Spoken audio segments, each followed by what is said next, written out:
Hello and welcome back to Stories with me, Jesse. Today's stories come once again from the ugly and immature adults over at Reddit/entitledparents. Let me know what you think of these stories in the comments, as well as any suggestions you might have that we may just use in a future installment.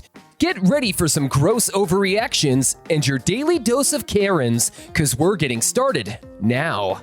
Our first story is titled, Entitled Parent Calls the Cops Because I Am in My Garden. So a while ago, our family had a few friends over for a barbecue. I was 12 at this time, so I was happy that their children, friend 1 and friend 2, were the same age as my younger brother and me. We have a pretty big garden, so we play tag, hide and seek, etc. Eventually we start throwing water balloons and play with any water we can find. Naturally, we are screaming and shouting because we are having fun, not because of hypothermia. We play for a short time until we hear entitled parents shouting from over the hedge. "Shut the f*** up!" We laugh about it, but take no further notice. We just assume they aren't talking to us. We continue playing until we hear him yell again, "Shut the f*** up and go home!" We didn't know what to do, so we asked our parents. They said it's our garden, so we should be allowed to do what we want, right? Anyway, the entitled parent continues to yell some things I would rather not type, but it was along the lines of, "Shut up, I'm playing a card game with my kid." We understood he wants some peace and quiet, so we play quieter. After another minute, we hear entitled parent yell again, "I'm calling the cops!" At this point, our parents heard and went over to pay them a little visit. After a few minutes of procrastination, the entitled parent did call the cops, who were incredibly helpful and just said the same thing, their garden, their rules. TLDR, neighbor/entitled parent calls cops because we make noise in our backyard. Sheesh. What a jerk! When you have neighbors, there's just some levels of noise you gotta learn to deal with, preferably without screaming and verbally harassing children like a grumpy old miser. If you don't like noise, maybe you should have moved somewhere more secluded and far away so nobody has to hear you complain or threaten to call the cops. Moving on, our next story is called, Entitled Karen Tries to Get Me Fired Over Tomato Ketchup. Hey guys, I see a lot of stories on here, so I thought I would give one that happened just before lockdown. So without further ado, here is our star-studded cast. Me, the Mega Karen, Karen's friend, work buddy, big boss.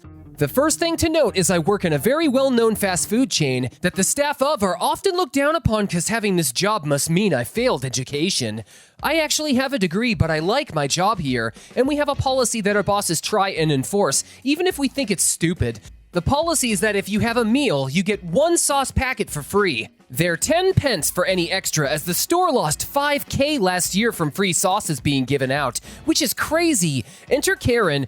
Her and 2 other Karens bring their actually really nice kids in and come to my till to place their order. I give the kids balloons, as they are really polite and sweet. It was 2 boys and a girl, couldn't be older than 7.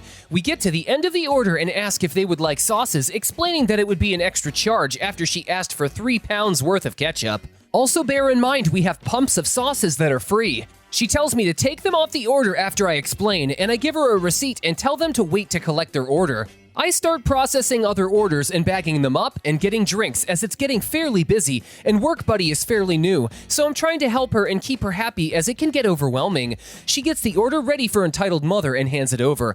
Now I'm just out of sight at the drink station and hear the entitled mother ask for sauces. Work buddy puts them on the tray for her, not knowing the policy yet. I let it slide as I don't want to embarrass her in front of customers, so once she was done, I let her know and we laugh as it really wasn't her fault. Then entitled mother's friend appeared, hearing me talking to work buddy, and begins screeching, "I want to speak to your manager! How dare you berate her for having good customer service, you money-grubbing a-hole!" I'm sorry, she's new and isn't aware of all the processes yet. "Where is your manager? You should not be working with people!" Now, I'm a chill person generally and do my best to keep everyone happy. I have really good customer service skill. It's why I'm the guy on till.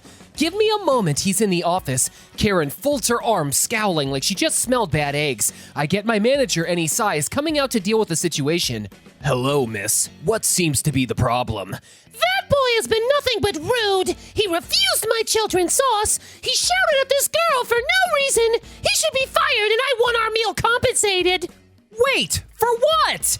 I mouth WTF to work buddy, and she is just as stunned as I am. Then she does the unexpected. I'm sorry, miss, but he did no such thing. He told me something I didn't know. And from what he tells me, you just did this to get free sauces. Silence. No one expected her to speak up, as she seems like the most timid person on the planet. It takes a second, but entitled mother's friend collects herself. You just allow staff to talk to customers like this? It's disgraceful! Big Boss just looks at me. Well done. Thank you for helping our new starters with our policies and procedure. And miss, I won't be comping anything. It's very clear what's going on here. And if you think you are the first person to try and get freebies out of us, you are mistaken. You're only embarrassing yourself and your friends. Now you can either sit down and eat your food, or you can leave. I'm not going to punish my staff for doing their job. Entitled mother's friend looks stunned, like someone just slapped her. And my manager pulled me in the office to laugh about the situation and give me Employee of the Month for helping Work Buddy with her training. I haven't seen Entitled Mother or her friend since, but for some reason, I don't feel bad about it. Work Buddy and I are really good friends now, and we are both looking at stepping up to becoming trainers. I have a few more of these. For some reason, working in fast food attracts entitled parents. Wow, you really think so? I'm fairly certain that while you can find an entitled parent just about anywhere, grocery stores and restaurants seem to be where they flock to feed, as well as assert their dominance. Utterly defeated, the wild Karen retreats into her hidey hole to lick her wounds and contemplate her existence. Moving on, our next story is titled, Entitled Mother on an Airplane. This did happen before COVID. Okay, so I was on this plane sitting in my specially booked window seat, and the flight was due to depart very soon. All of a sudden, this extremely tired-looking mother and her screaming toddler walk up to my row. This is gonna be a great flight, I thought sarcastically. When the mother got to my row, she looked across and saw me sitting at the window seat. Oh, hey! I didn't realize someone would be sitting here. Say, do you mind letting my child sit there? He really likes the window seat. Now, normally I wouldn't have done it, but the mother looked really exhausted, and I was willing to do anything to shut the child up. Around 1 hour into the flight, I got out my iPad and started watching some skateboarding videos I had downloaded. As soon as the mother saw it, she said, "Please, would you turn that off? I don't want my son to become one of those skating rebels." Now, as a skater, I was used to people thinking every one of us was a law-breaking druggie, but I had just given up my seat for this woman. I put it away and started reading my book, a murder mystery that I can't remember the name of. The woman then saw this and said, "Please don't read that. It's all about violence and stuff that I don't want my child to read." Now, might I add that her child was around 4 years old at most and probably couldn't read. Fortunately, the guy sitting across the aisle from me told her to mind her own business, and she did.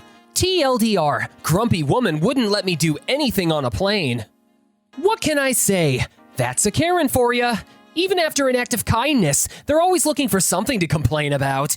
Good thing somebody around you had your back and was also tired of her obnoxious behavior. Our final story is called, Entitled Mother Freaks Out the Police Were Called After She Forgot Her Kid in a Supermarket for 2 hours. This happened last year, mid-June. We were on a break from school, and my boyfriend and I decided to get some snacks for a movie date. As one does, we go to the supermarket and start grabbing our stuff. We were debating which cider, I'm a lightweight, I should grab when I see Annie enter the aisle. She looked scared and was crying a little bit. As anyone with a little bit of a heart would do, we leave the cider for now and go to see what's the matter. "Hey there, are you okay? What's wrong?" Annie looked up at me. Mommy! "Oh, have you lost your mom?" She sniffles and nodded. "Well, we're going to help you find her. Is that okay with you? I'm me, and this is my boyfriend. What's your name?" "Annie." I took her by the hand and walked up to the help desk. While my boyfriend paid for the groceries, we didn't get the cider. I notified the man working the desk that Annie had lost her mother. He was very kind and asked for Annie's name and family name so he could make a call on the microphone, which went about like this. "The little Annie X has lost her mother. Could the mother of Annie X present herself at the reception desk?" Annie was sat on a little bench that was facing the exit. That way, she could have seen if her mother was headed out. It was rush hour, Friday, around 5 p.m., so it took my boyfriend a while to pay for everything and get to us. By that time, another message was sent around the store.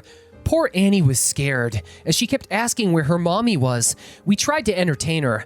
The man at the desk allowed her to read a book from the book aisle to prevent her from freaking out too much. After 1 hour, she claimed she was hungry, which seems fair since it was probably around 6 to 6:30 p.m.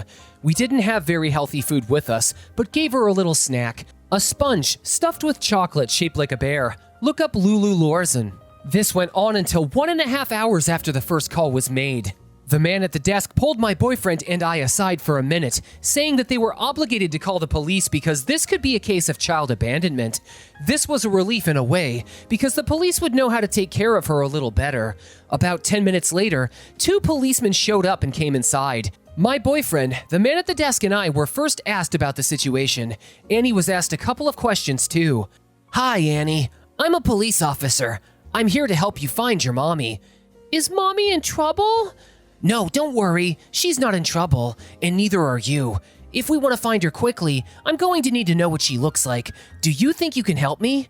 Annie nodded and described her mom's hair color, eye color, and very roughly what she was wearing, mostly colors since she was only about 3. Well, shortly after that, a man and a woman entered the store. Well, the man was running like crazy, and the woman was walking slowly behind him. The man was calling for Annie, looking so worried.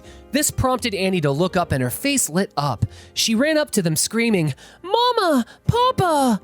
Nice Dad hugs her and looks so relieved. He was apologizing to her so many times. The police still asked to see both of their IDs, just to confirm that they were indeed Annie's parents. But that seemed to be more of a formality since Annie was the one to recognize them. Police Officer 2 asked them what happened, and what we heard shocked us. "Well, I was doing my groceries, but Annie was being so annoying, so I sent her to look at toys. And well, I just forgot she was there and went home. It's only when Nice Dad came home from work that we noticed she wasn't there." "Miss, do you realize that your daughter could have been kidnapped? If these 2 hadn't been here," gestures towards us, "who knows what could have happened to her?" "Well, then it's fine. Why make such a big deal out of it? Why did you 2 even call the police? Are you trying to get me arrested?" "We didn't call the police. The man at the desk did because it's apparently store policy. We didn't know what was going on. This could have been a case of child abandonment." Entitled Mother was not pleased by this comment, clearly. "How dare you? Are you telling me I'm a bad mother? Is this what you're insinuating, young man?" Before my boyfriend could reply, Nice Dad gave her a look that would make anyone shut up right away. I bet he's a teacher. After a bit more talk, the little family were allowed to leave, and so were we. Nice Dad thanked us profusely for our time. We went home, had our movie night, but I think about that sometimes. This woman was so careless with her kid, it baffles me. Well, how do you like that? A mother so terrible that she never even realized her daughter was left at the store, alone and scared. That poor thing. At least the dad was observant enough and worried about it, and that couple was amazingly kind to hang out until she was taken care of.